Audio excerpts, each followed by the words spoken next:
निरसा के तितलतोड़िया में सोमवार को चल रही 7 दिवसीय श्रीमद् भागवत कथा के दौरान अचानक आई तेज आंधी और बारिश से कथा स्थल पर बना पंडाल ढह गया। हालांकि इस घटना में किसी प्रकार की जनहानि नहीं हुई, जिससे बड़ा हादसा टल गया। जानकारी के अनुसार तिलतोड़िया में 6 अप्रैल से 7 दिवसीय श्रीमद् भागवत कथा का आयोजन किया जा रहा है।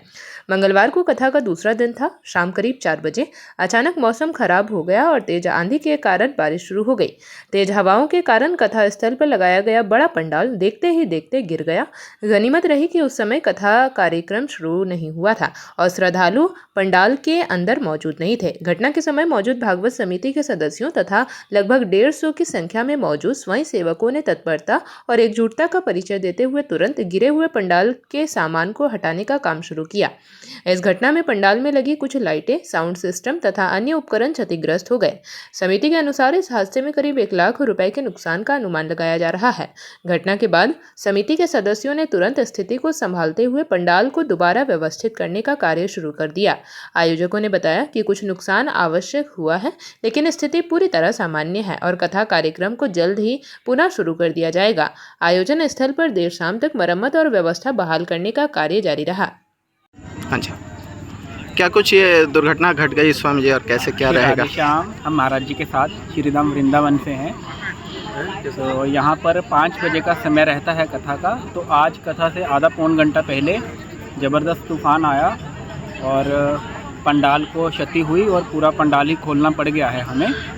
तो कथा तो नियम के अनुसार आज भी चलेगी और आज कथा का समय 8:30 बजे तक का रहेगा और कल से कथा का समय वही 5 बजे का रहेगा।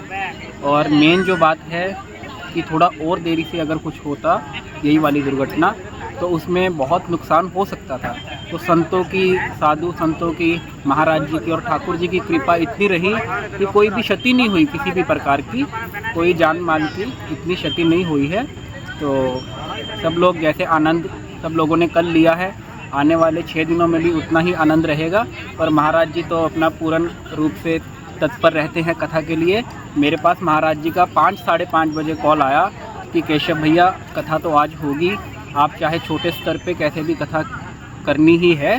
तो यजमान लोगों से भी उनकी मैंने बात करवाई और यजमान का कुछ थोड़ा सा उदास हो रहे थे तो उनको महाराज जी के सम्मुख लेकर गए और महाराज जी ने उनको कहा कि जो भी हुआ है वो तो देखो, ये जो होता रहता है दुर्घटना, वो हरि जी जो भी करते हैं वो नीको ही करते हैं। नीको का मतलब हरि जी ने जो किया है वो अच्छे के लिए ही किया है। हम अगर सब लोग ये देखें कि कथा के बीच में कुछ भी होता है, एक छोटा सा भी कुछ होता है, तो उसमें सब लोगों को क्षति होने का बहुत डर रहता है। और ये जो हुआ है, पंडाल में कुछ इतने लोग नहीं आए थे और करंट भी चालू नहीं था, इलेक्ट्रिसिटी भी चालू नहीं थी, तो पूर्ण रूप से सब बचाव रह गया है। और कथा का आज का टाइम 8:30 का, कल से 5 दिन का टाइम वही 5 बजे का रहेगा। फिर राधे श्याम करना। आपका शुभ नाम? शुभ नाम केशव दास। जेपी भारत लाइव, भारत की बात जेपी के साथ। वीडियो को लाइक करें, शेयर करें और चैनल को सब्सक्राइब करें।